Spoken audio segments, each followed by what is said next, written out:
नमस्कार शेतकरी मित्रांनो, जो तुम्ही सध्या पाहताय हा मिरचीचा प्लॉट दिनांक 6 डिसेंबर 2025ची लागवड म्हणजेच काल या ठिकाणी मिरचीची लागवड करण्यात आलेली आहे।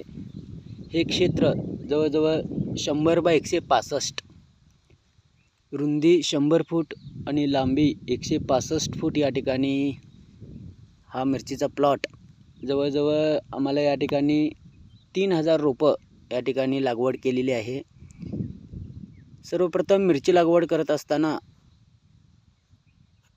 खोलवर नांगरट करून जवळजवळ या ठिकाणी आम्ही 3 ट्रॉली शेणखत या ठिकाणी आम्ही जमिनीमध्ये पहिला पसरवून त्यानंतर त्याच्यामध्ये पाव टेलरचे रोटरी मारून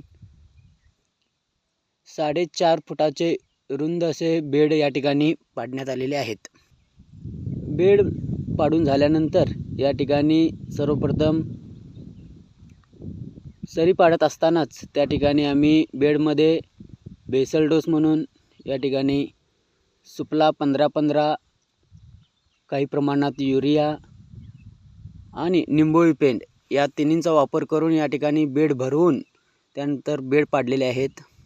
त्याच्यानंतर 16 mm चे ड्रीप अंतरवून त्याच्यावर 25 मायक्रॉनचा या ठिकाणी मल्चिंग घालण्यात आलेला आहे।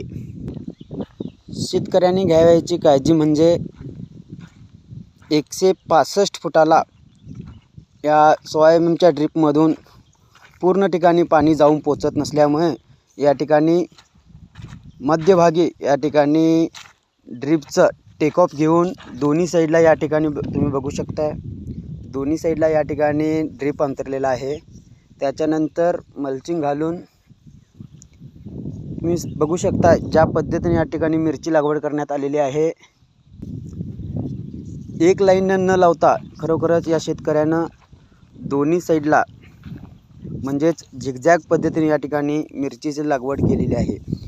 मध्यभागी ड्रीप ठेवून ड्रीपच्या दोन्ही साईडला या ठिकाणी मिरचीची लागवड करण्यात आलेली आहे। तुम्ही बघू शकता जवळजवळ दोन्ही रोपामधील अंतर जवळजवळ 1.25 फूट ते 1.5 फूट या ठिकाणी ठेवण्यात आलेले आहे।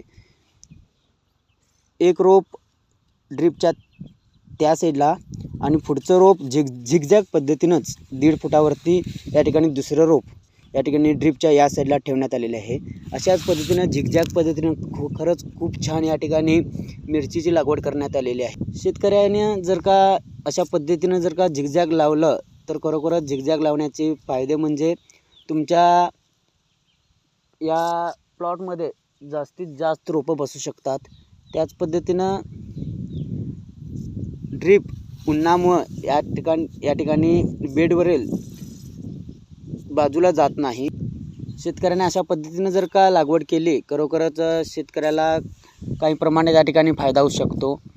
आता या मिरचीला काल लागवड झाल्यामुळे आजचा एक दिवस सोडून म्हणजेच उद्या तारीख 8 तारखेला या ठिकाणी तिसऱ्या दिवशी पहिली आवणी घेण्यात येणार आहे। त्या आवणीचा पूर्ण व्हिडिओ तुम्हाला पुढील व्हिडिओमध्ये सांगण्यात येईल। धन्यवाद।